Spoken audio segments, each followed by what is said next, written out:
Hello friends, मेरा नाम है प्रणव पाठक और मैं आप लोगों का स्वागत करता हूं अपने चैनल मैथमेटिक्स विद प्रणव में।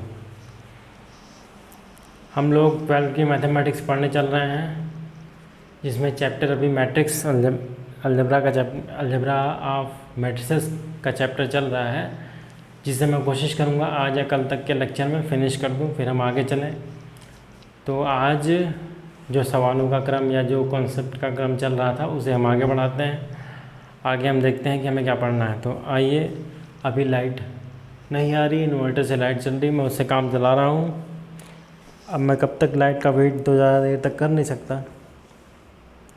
तो आइए देखते हैं, आज का हमारा टॉपिक है transpose of A matrix. Transpose of matrix. Matrix का ट्रांसपोज क्या होता है? जैसे मान लीजिए कोई मैट्रिक्स हमें गिवन है ए, इस तरह कि 1 2 3 3 2 1, इस तरह का कोई मैट्रिक्स हमें गिवन है। ए इजकल टू 1 2 3 और 2 3 3 2 1। अब इसका ट्रांसपोज मैट्रिक्स कैसा होगा? ट्रांसपोज मैट्रिक्स इसका कुछ ऐसा होगा, AT से इसे हम लिखते हैं AT, कि इसके जो रोज़ हैं उसको कॉलम बना दीजिए और कॉलम को रोज़ बना दीजिए, तो जो मैट्रिक्स हमें मिलेगा वो आपका इस मैट्रिक्स का ट्रांसपोज होगा। इसकी पहली रो ये है 1 2 3, इसको पहला कॉलम बना दीजिए, ये 1 2 3 हो जाएगा। इसकी दूसरी रो है 3 2 1, इसको कॉलम बना दीजिए तो 3 2 1, ये बना। ये आपका ट्रांसपोज हो गया मैट्रिक्स ए का ट्रांसपोज मैट्रिक्स 1 2 3 और 3 2 1। ओके, आई होप सो बात आपको क्लियर समझ में आई होगी। कोई ऐसी टफ बात नहीं है, बहुत इजी बात है। ट्रांसपोज मैट्रिक्स निकालने का एक तरीका है।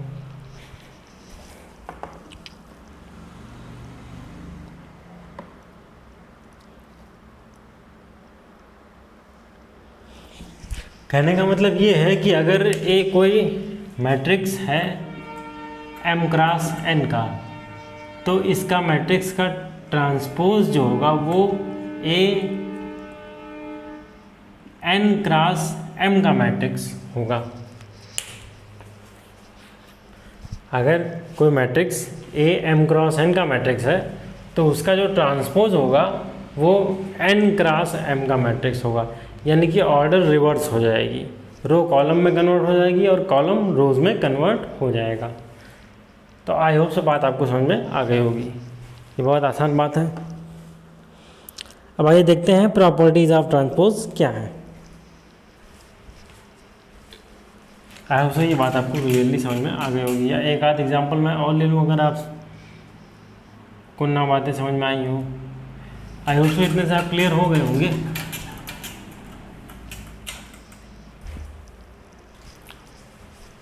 तो प्रॉपर्टीज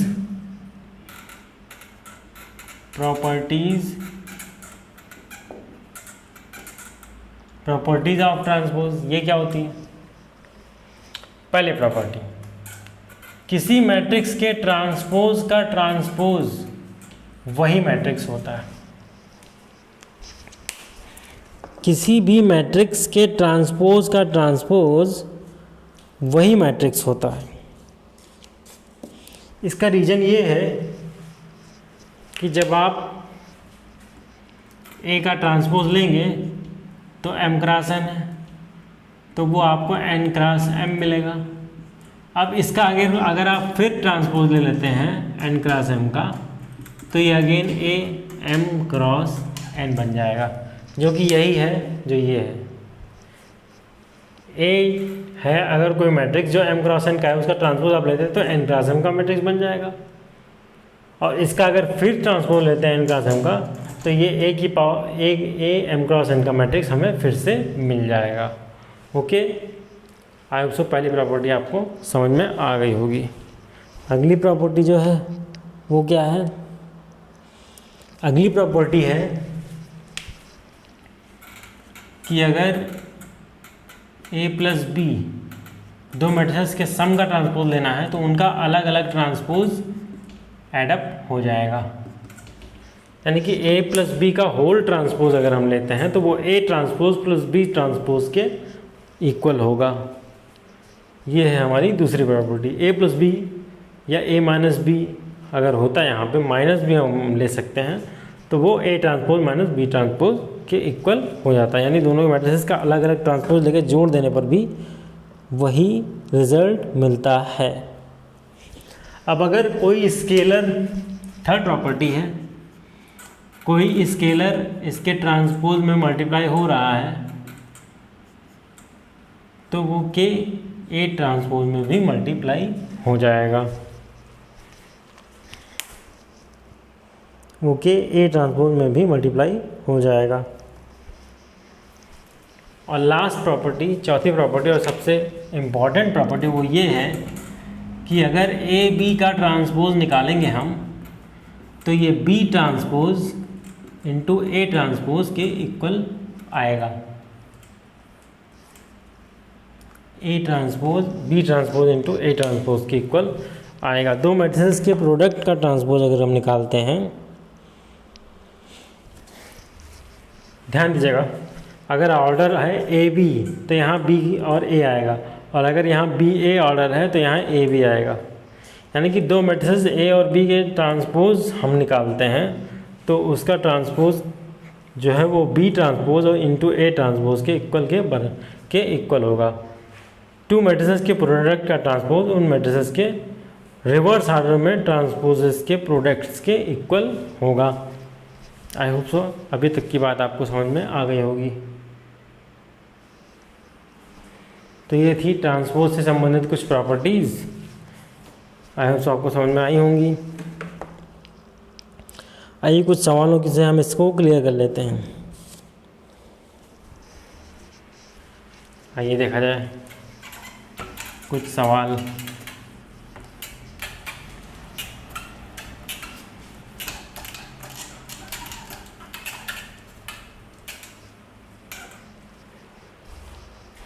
पहला सवाल है, ये बोर्ड में बना हुआ क्वेश्चन है। ये क्वेश्चन आपका बोर्ड में बना हुआ है, दो बार बोर्ड में दो बार क्वेश्चन बना हुआ है। ए इजकल टू,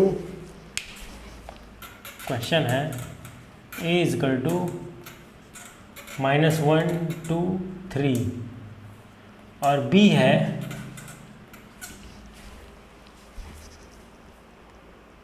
-2 -1 -4, -2 -1 -4। ये है ए और बी, दो मैट्रिसेस दिए हुए हैं। तो वेरीफाई करना है कि ए बी का transpose equal to B transpose into A transpose. A B का transpose equal to B transpose into A transpose. यानी कि चौथी प्रॉपर्टी हमको प्रूव करके बतानी है इस सवाल में। तो आइए पहले हम ए ट्रांसपोज निकालते हैं, जो कि होगा, रोज़ को कॉलम में कन्वर्ट कर दीजिए 1 2 3। फिर बी का ट्रांसपोज निकालते हैं, रोज़ को कॉलम में कन्वर्ट कर दीजिए, ये हो जाएगा -2 -1 -4। ये हो जाएगा ट्रांसपोज। अब B transpose into A transpose निकाल लीजिए, ये हो जाएगा -2 -1 -4 इंटू -1 2 3। ये हो जाएगा आपका 3 क्रॉस 1 और 1 क्रॉस 3। तो 1 1 कैंसिल, 3 क्रॉस 3 का मैट्रिक्स बनना चाहिए। रोज का गुणा कॉलम से, रो का गुणा कॉलम से, यानी कि 2, फिर रो का गुणा कॉलम से यानी कि -4, फिर रो कॉलम -6 -1 -1 -1 -2 -3 4 -8 -12, ये था आपका, ये है आपका B transpose into A transpose.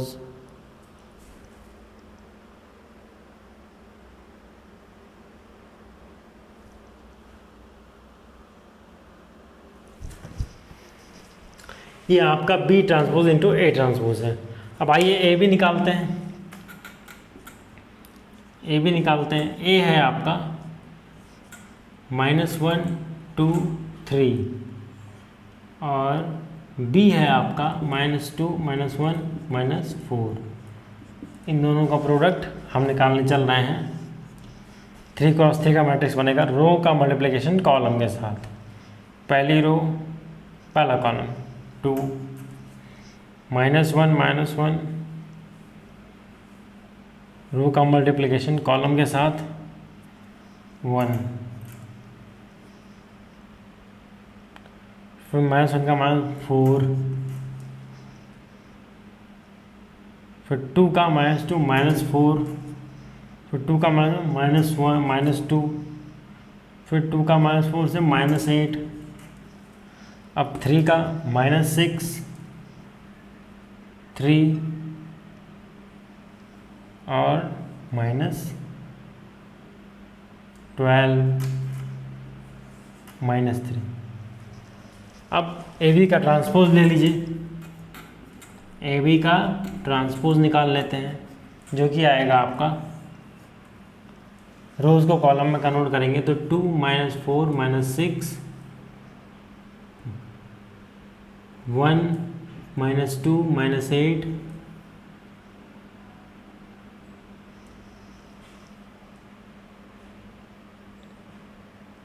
2 1 2 -4 -1 -2 -3 है, सॉरी, और -6 -3, सॉरी, रो को कॉलम में करना 4 8 4 -8 और -12, ये आपका बना। अब आप इसको और इसको कंपेयर कीजिए और देखिए दोनों इक्वल हैं या नहीं। और कंपेयर करने के बाद आप देखेंगे कि ये दोनों मैट्रिसेस एक दूसरे के इक्वल हैं। तो इस तरह से ट्रांसपोज की कहानी होती है ख़त्म। आई होप सो ट्रांसपोज आपको समझ में आ गया होगा कि दो मैट्रिसेस अगर हमें गिवन है तो उनका ट्रांसपोज कैसे निकालते हैं। थोड़ा सा लाइटिंग की कमी है क्योंकि लाइट नहीं आ रही है। अब लाइट ज़्यादा देर तक मैं इंतज़ार कर नहीं सकता कि कब तक आएगी, इसलिए मैं ये वीडियो शूट कर रहा हूँ। तो ट्रांसपोज की कहानी मैं समझता हूँ आपको समझ में आ गई होगी, ट्रांसपोज की स्टोरी क्लियर हो गई होगी। आगे चलते हैं, कुछ करना नहीं है, बहुत इजी काम है।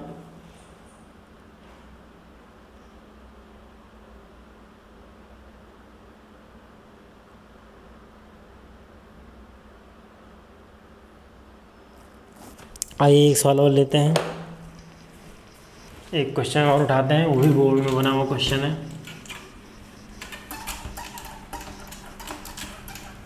बोर्ड में बना हुआ क्वेश्चन है, अच्छा क्वेश्चन है। क्वेश्चन है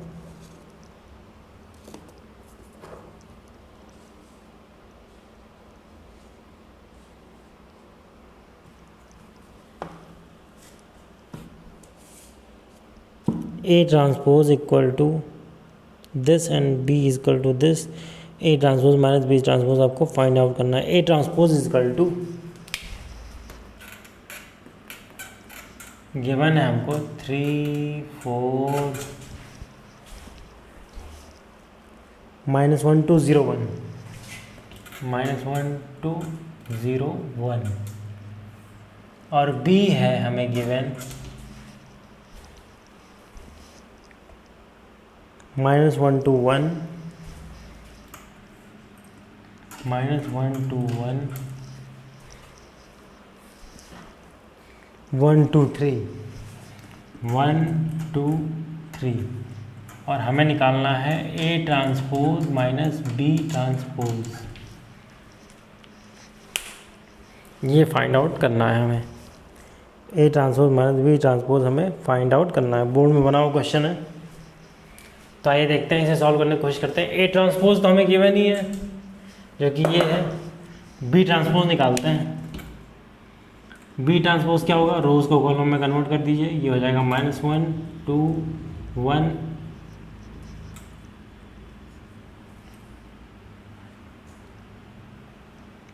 -1 2 1 1 2 3।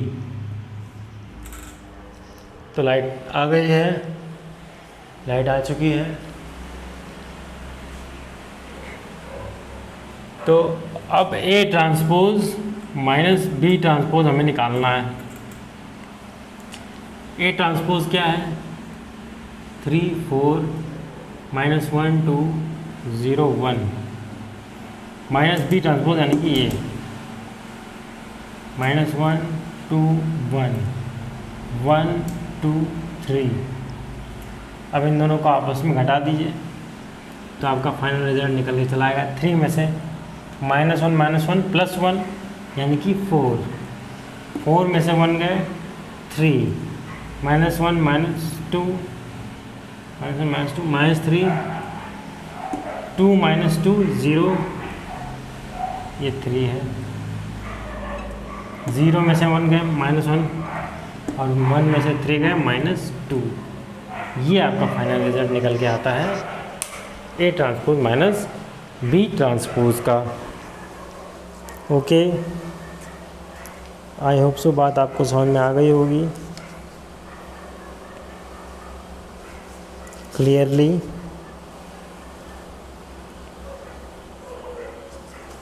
मैं सोच रहा हूँ आज इस चैप्टर को फिनिश ही कर दूँ, थोड़ा सा ही बचा है। आइए देख लेते हैं। अगला है symmetric and skew symmetric matrices. Symmetric and skew symmetric matrices, इन्हें समझ लें, इसके बाद आज के टॉपिक को, आज की क्लास को रोका जाए। Symmetric and skew symmetric matrices.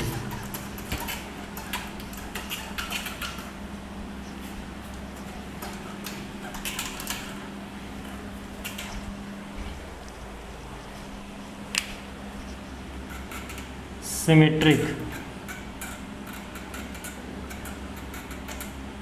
Matrices.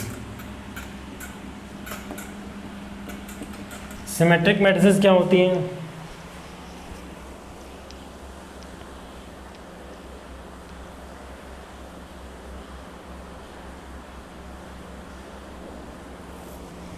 Symmetric matrices ऐसे मैट्रिसेस होते हैं जिनका अगर ट्रांसपोज लिया जाए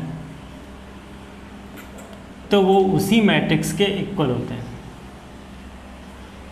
क्या होता है? सिमेट्रिक मैट्रिक्स, अगर ये कोई मैट्रिक्स है तो उसका अगर हम ट्रांसपोज लेने पर वही मैट्रिक्स हमको फिर से मिल जाता है, तो इस तरह से जो मैट्रिसेस होंगे उन्हें हम सिमेट्रिक मैट्रिक्स कहेंगे। एग्जांपल के लिए एक मैट्रिक्स है AHG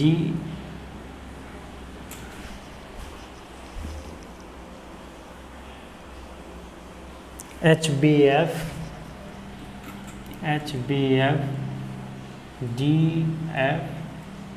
एंड दिस। अब ये एक मैट्रिक्स है, आइए इसका ट्रांसपोज निकालते हैं। तो ए ट्रांसपोज क्या होगा? रोज को कॉलम में बदल दें, AHG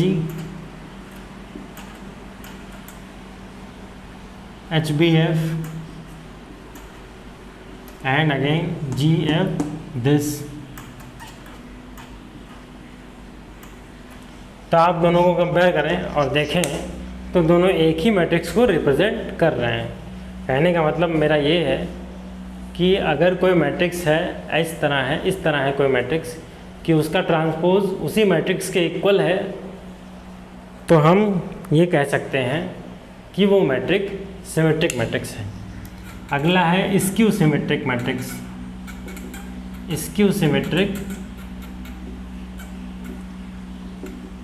matrix. Skew symmetric matrices क्या होते हैं? ऐसा मैट्रिक्स जिसका ट्रांसपोज लेने पर उसका माइनस टाइम्स मैट्रिक्स मिल जाए हमें, उसे हम कहते हैं स्क्यू सिमेट्रिक मैट्रिक्स।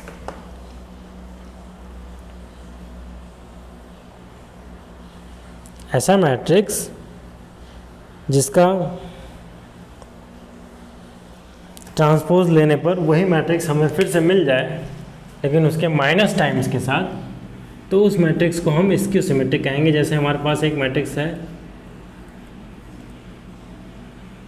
2 3 5 2 3 5,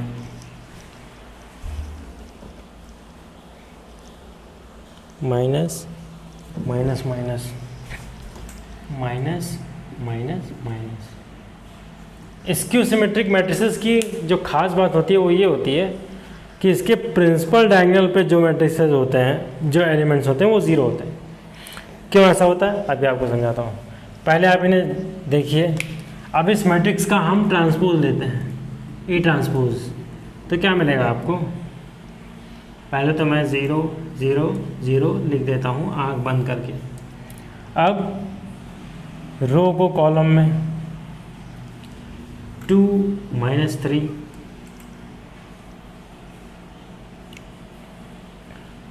-2 0 -2 0 5 -2 0 5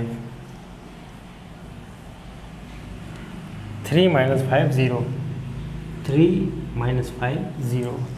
अब अगर आप दोनों मैट्रिसेस को देखें और कंपेयर करें तो आप ये पाएंगे कि इसका ये जो मैट्रिक्स है ये इसका माइनस टाइम्स है, यानी कि इस मैट्रिक्स में अगर हम माइनस से मल्टीप्लाई करते हैं तो ये मैट्रिक्स हमें मिल जाएगा।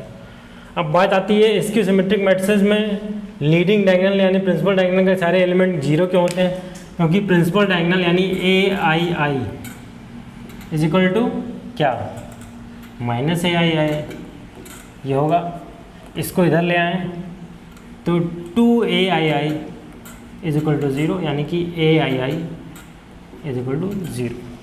AII का मतलब A11 A22 A33 principal diagonal पर ऐसे ही एलिमेंट लाई करते हैं A11 A22 A33, जहाँ पे I इक्वल टू J होता है। वो प्रिंसिपल I इसीलिए प्रिंसिपल डायगोनल को इस तरह डिफाइन ही किया गया है कि यहाँ पे A11 A22 A33 इस तरह के एलिमेंट मिलते हैं। तो A11 equal to minus times A11 या A22 equal to minus times A12, ऐसा इसकी सिमेट्रिक मैट्रिसेस की डेफिनेशन से हमें मिल रहा है। तो इसको इधर ले आया तो 2AII इक्वल टू 0, यानी कि AII इक्वल टू 0, यानी कि A11 A22 और A33 0 हो जाएंगे। तो ये थे आपके symmetric matrices and skew symmetric matrices. और इसी के साथ ये चैप्टर होता है ख़त्म। क्वेश्चन आप ट्राई करें, बोर्ड में क्वेश्चन इसे बनते हैं। ये चैप्टर आज के लेक्चर को मैं यहीं रोकता हूँ, मिलते हैं कल, तब तक के लिए गुड नाइट।